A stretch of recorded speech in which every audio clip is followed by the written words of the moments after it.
नमस्कार दोस्तों, मेरा नाम है ब्रिजेश यादव। फिर हाजिर हूँ एक नई कहानी को लेकर। आज की कहानी काफ़ी दिल दहला देने वाली कहानी है।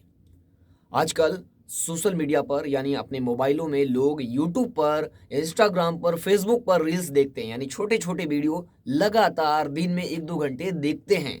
आजकल छोटे छोटे बच्चे भी यूट्यूब पर रील्स, शॉर्ट्स वीडियो देख रहे हैं। लेकिन इन पीछे की दुनिया यानी ये जो आप देख रहे हैं उसके पीछे क्या चल रहा है।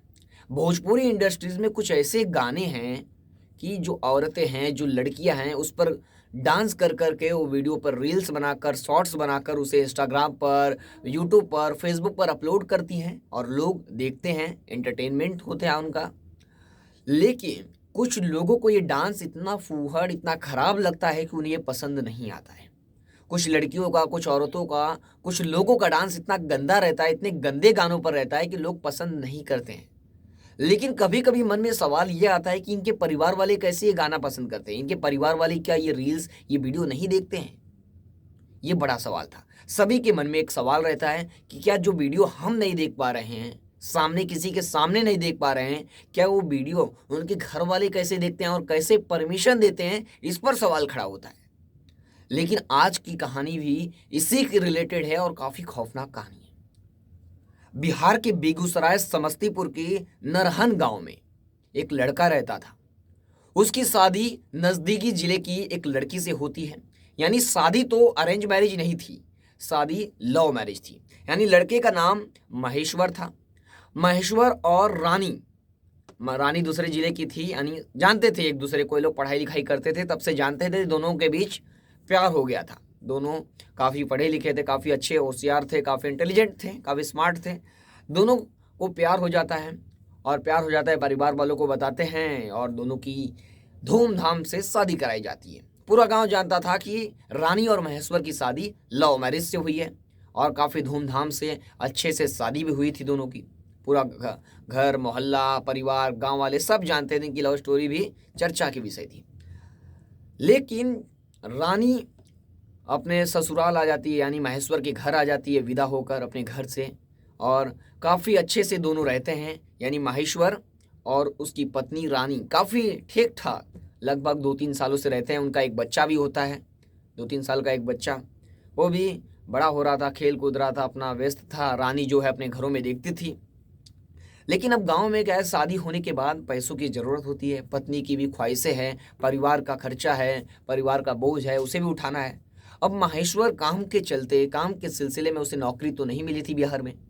तो नौकरी और पैसों के चलते उसे बाहर जाना पड़ा। बिहार में उसे कोई काम नहीं मिला, बेरोजगार हो गया। फिर पैसों की ज़रूरत थी तो वो काम की तलाश में कोलकाता चल गया। अक्सर उत्तर प्रदेश और बिहार में लोग मुंबई की जगह ज़्यादा रेफर करते थे दिल्ली। यानी उत्तर प्रदेश वाले तो ज़्यादातर दिल्ली जाते थे या कोलकाता। वहीं बिहार के लोग, बंगाल सटा हुआ है और बंगाल विकसित भी था उस समय, इंडस्ट्रियलाइजेशन काफ़ी था बंगाल में, यानी काफ़ी कंपनियां थी। इसकी वजह से लोग ज़्यादातर बंगाल या कोलकाता जाया करते थे, यानी बंगाल की कोलकाता में जाया करते थे काम के सिलसिले में पैसा कमाने। तो बिहार और बंगाल सटा हुआ है, तो माहेश्वर भी क्या काम करता है कि पैसा कमाने कोलकाता चला जाता है। तो कोलकाता जाता है, यहाँ पर पत्नी अपने सास ससुर, अपने पूरे परिवार के साथ अपने बच्चों को देखती है और रहती है, साथ में रहती है। और इसका धीरे धीरे आसपास के किसी एक लड़के के साथ अफेयर शुरू हो जाता है। यानी पति कोलकाता में काम कर रहा है पैसों के सिलसिले में, यहाँ पर रानी का अफेयर किसी और से शुरू हो जाता है। और फिर रानी का अफेयर किसी और से शुरू होता है तो दोनों परिवार में काफ़ी विवाद होता है, काफ़ी घरेलू विवाद होता है, दोनों के बीच झगड़ा होता है परिवार में। और दोनों के बीच में भी, पति पत्नी के बीच में भी झगड़ा होता है। बात, झगड़ा होना लाजमी है, अफेयर की बात थी। तो झगड़ा होता है, तो झगड़ा करके रानी अपने मायके चली जाती है। यानी ससुराल में झगड़ा करने के बाद, महेश्वर के घर झगड़ा करने के बाद वह बैग उठाती है, अपने बच्चों को लेती है और सीधे अपने घर मायके चली जाती है। मायके जाने के बाद रानी रील्स बनाना शुरू करती है, इंस्टाग्राम पर रील्स वीडियो डालना शुरू करती है।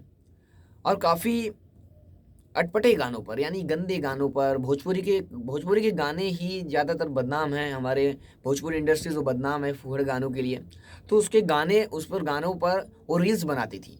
तो कभी कभी रील्स जब उसका पति है माहेश्वर वो देखा तो काफ़ी गुस्सा हुआ। यानी रील्स को देखकर, उसके डांस को देखकर, उस डांस वीडियो को मैं बोलूँगा एक बार स्क्रीन पर प्ले कर देने के लिए, लास्ट में वीडियो प्ले कर दूंगा उसका। तो काफ़ी बार वो वीडियो देखकर उसको अच्छा नहीं लगा, उसके यानी महेश्वर को उसका वीडियो अच्छा नहीं लगा, क्योंकि वो काफ़ी गंदा वीडियो था और लोगों की नज़र में वो वीडियो सही नहीं था, शर्मनाक था। तो माहेश्वर काफ़ी विवाद होता है, माहेश्वर रानी को समझाता है कि इस तरह का काम मत कर, ऐसा वीडियो मत बना, लेकिन रानी एक नहीं सुनती है। रानी महेश्वर की बात नहीं सुनती है, हाँ करके किसी तरह बात को टालती है और फ़ोन काट देती है। फिर पति तो दूर है, फिर क्या होता है, फिर रील्स बनाना चालू करती है। रील्स बनाते बनाते बनाते लाइक और फॉलोअर्स कमेंट के चक्कर में रानी का मन कहीं और लग रहा था। यानी उसको रील्स बनाने में इतना इंटरेस्ट आ चुका था कि वो किसी भी तरह इस काम को छोड़ना नहीं चाहती थी। परिवार वाले, पति मना करता था कि ऐसे रील्स, ऐसे वीडियो, ऐसे गानों पर डांस नहीं करने का, रील्स नहीं बनाने का, लेकिन रानी नहीं मानती थी, क्योंकि उसको दिख चुका था लाइक, फॉलोअर्स, कमेंट, यानी वो वायरल हो रही थी, वो फेमस हो रही थी, तो उसको अच्छा लग रहा था और इससे पीछे हटना नहीं चाहती थी। पति को काफ़ी गुस्सा होता था, हर एक दो दिन को छोड़कर दोनों के बीच विवाद होता था, दोनों के बीच इसी बात को लेकर झगड़ा होता था। फिर क्या हुआ, आगे आगे बात इसी तरह सिलसिला चलता रहा। रानी के इंस्टाग्राम पर फॉलोअर्स 10,000 को पार कर जाते हैं। यानी रानी का जो रील्स है, जो वीडियो इतना तेज वायरल होता है कि लगभग उसके 10,000 से ज़्यादा फॉलोअर्स हो जाते हैं। उसकी फ़ैन फॉलोइंग लगातार बढ़ रही थी, क्योंकि कुछ ऐसे गानों पर वो डांस करती थी जिसे पति पसंद नहीं करता था, लेकिन वो मानने को भी तैयार नहीं थी। और इसी रील्स बनाने के चक्कर में आपने अक्सर रील्स में देखा होगा, भोजपुरी में एक लड़का होता है, एक लड़की होती है, अकेले कोई ज़्यादातर डांस नहीं करता है, हीरो है, हीरोइन है, दोनों मतलब एक कैरेक्टर बनाते हैं, एक एक्टर लाते हैं। तो इसी तरह रानी की नज़दीकी कई और लड़कों से बढ़ जाती है। रानी कई और लड़कों से बात करती है, कई और लड़कों से मिलती थी रील्स बनाने के लिए। तो पति को ये बात और नागवार गुजरी, यानी पति को ये बात और पसंद नहीं आई और गुस्से में पति आ गया। दोनों के बीच विवाद और काफ़ी बड़ा हो गया। साल बीत गया ऐसे झगड़ा चलते चलते। रानी अपने मायके में रील्स बनाने में बिजी, लड़कों से बात करती, और ये परिवार और पति को पसंद नहीं था। अब कई लगभग साल, 1.5 साल हो गया। अब पति भी अपने गांव वापस आ चुका था, यानी घूमने वापस गांव अपने आया था, काम को छोड़कर छुट्टी लेकर।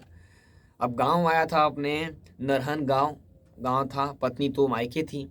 फिर पति फिर पति माहेश्वर अपनी पत्नी से मिलने रानी के घर जाता है, यानी अपनी पत्नी के घर जाता है और उसे काफ़ी समझाता है, लेकिन वो समझती नहीं है। पति फिर अपने घर वापस लौट जाता है और फिर ये रील्स ऐसे ही बनाती है। और फिर रानी का अफेयर शुरू हो जाता है किसी शहजाद नाम के लड़के से। शहजाद नाम का एक लड़का था जो इससे इंस्टाग्राम पर शायद इसकी दोस्ती हुई थी या पहले से भी जानती थी। फिर ये इससे प्यार करने लगती है, यानी रानी अब शहजाद से प्यार करने लगी थी और रील्स भी बनाती थी। और पति रील्स बनाने से मना करता था और ये रील्स पर काफ़ी इन दोनों के बीच झगड़ा होता था, यानी रानी का और महेश्वर का, पति पत्नी का रील्स बनाने को लेकर झगड़ा भी होता था। और रानी को ये बात खलती थी, गुस्सा आता था उसको जब वो मना करता था उसका पति। तो अब रानी एक प्लान बनाती है और अपने पति महेश्वर को साइड हटाने का एक खौफनाक साजिश रचती है। रानी यानी उसकी पत्नी महेश्वर की पति को बुलाती है मिलने के लिए, अपने घर बुलाती है।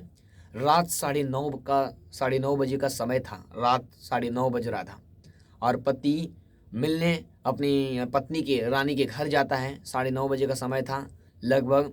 फिर रात के 10:30 बज चुके थे। पति यानी जो महेश्वर था वो रानी के घर में था। आपको बता दे, फिर उसी समय यानी रात के 10:30 बज रहे थे। अब रानी के घर पर क्या हो रहा था किसी को कुछ नहीं मालूम था। यानी पति तो उसका रानी के घर आया था, लेकिन किसी को कुछ नहीं पता था। यानी सिर्फ लड़के के परिवार वालों को पता था कि ये ससुराल गया है, यानी लड़की के घर गया है। अब उसी रात 10:30 बजे जब जो महेश्वर है, जो उसका पति है, उसका भाई फ़ोन करता है, यानी महेश्वर का भाई फ़ोन करता है कोलकाता में, जिसके साथ ये काम करता था। तो महेश्वर फ़ोन नहीं उठाता है और इसे कुछ अर्जेंट बात करनी थी। जब महेश्वर फ़ोन नहीं उठाता है तो ये तुरंत महेश्वर के पिता को फ़ोन करता है, बताता है कि उसका फ़ोन बंद आ रहा है, यानी फ़ोन कोई उठा नहीं रहा है, नो रिस्पॉन्ड कर रहा है। फिर परिवार वाले काफ़ी घबरा जाते हैं, यानी ट्राई करने लगते हैं कि कॉल क्यों नहीं लग रहा है, काफ़ी बार ट्राई करते हैं। वहीं वहाँ कोलकाता से वो भी ट्राई करता है, तो अचानक कॉल एक लड़की उठाती है। अचानक एक कॉल लड़की उठाती है।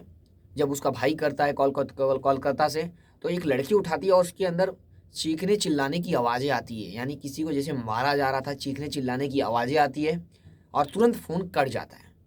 तब उसको कोलकाता से उसको लगता है कि कुछ गड़बड़ हो रहा है माहेश्वर के साथ। तब वो तुरंत पिता को फ़ोन करता है और ये सारी बातें बताता है कि ऐसा ऐसा मैंने सुना। तो तुरंत उसके पिता रवाना होते हैं लड़की के घर के लिए, जहाँ लड़का उनका गया है, यानी उनका लड़का जहाँ गया है फफौद गांव के लिए। ये लड़की का गांव फफौद गांव था, तो वहाँ के लिए पिता उसके रवाना होते हैं और वहाँ पहुँचते हैं तो उनके लड़के की संदिग्ध हालत में लाश मिलती है एक घर में। फिर पुलिस तुरंत मौके पर पहुँचती है। पुलिस मौके पर पहुँचती है और बॉडी को अपने कब्जे में लेती है और पोस्टमार्टम के लिए भेजती है। अब पुलिस इन्वेस्टिगेशन शुरू करती है, पूरी जांच शुरू करती है। तो पहले पुलिस सबका स्टेटमेंट लेती है, यानी पहले लड़के के पिता से बात होती है, पुलिस पूछताछ करती है। तो लड़के के पिता बयान देते हैं कि लड़की के घर वालों ने और लड़की ने मेरे लड़के को मिलकर मार डाला, ये पिता ने कहा। तो पुलिस वालों ने पूछा कि आपको क्यों ऐसा लग रहा है कि इन लोगों ने मार डाला। तो ये लोग बताते हैं कि इनकी लड़की का अफेयर कहीं और चलता है और ये रील्स पर वीडियो बनाती है, इंस्टाग्राम पर गंदे गंदे गानों पर वीडियो बनाती है और इसका और मेरे लड़के का काफ़ी बार झगड़ा हो चुका है और ये झगड़ा करके मायके आई है। ये सारी बातें लड़के के पिता बताते हैं। लड़के के पिता जब बताते हैं तो पुलिस को कहीं ना कहीं शक हो जाता है कि यहाँ पर आना और इसकी मृत्यु होना कहीं ना कहीं कुछ तो पॉइंट है। पुलिस जांच करती है, तब पुलिस हिरासत में लेती है, रानी को हिरासत में लेती है और इससे पूछताछ करती है। तो ये पूरी कहानी बताती है कि मैं और मेरा प्रेमी जो है शहजाद और उसकी दोनों बहनें, यानी रानी की दो और बहनें हैं, यानी महेश्वर की दो सालियाँ, उन लोगों ने मिलकर, इन तीनों चारों ने मिलकर उसे मार डाला। अब पुलिस इन चारों को अरेस्ट कर जल्द कोर्ट में पेश करेगी और कोर्ट आगे इनकी सज़ा सुनाएगी। इन्हें कौन सी या कितने सालों की उम्र कैद या सज़ा होती है, अब ये कोर्ट के ऊपर है। ऐसी लेटेस्ट कहानियों के लिए आप देखते रहें हमारे साथ लगातार। फिर मिलूंगा एक नई कहानी और एक नए केस के साथ। तब तक आप सावधान रहें, सतर्क रहें और देखते रहें मेरे साथ। और चैनल को सब्सक्राइब नहीं किए हो तो कर लीजिए। जय हिंद, वंदे मातरम।